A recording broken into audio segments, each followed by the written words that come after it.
Braking or brake light of a driver head can be an important signal of something that's taking place that we can't necessarily see.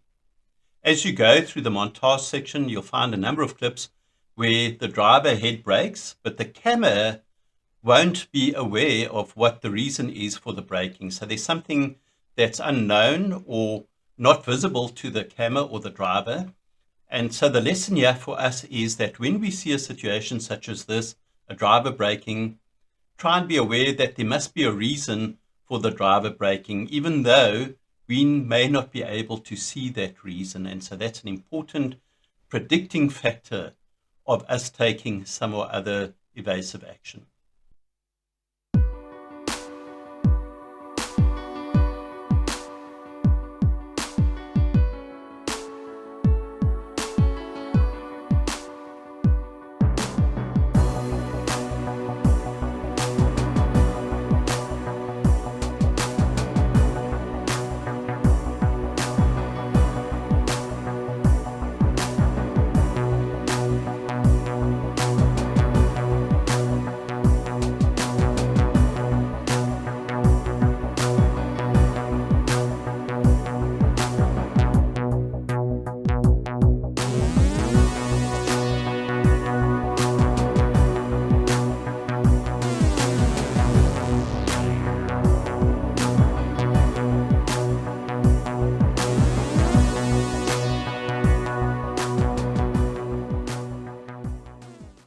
Please like, subscribe, and get notified.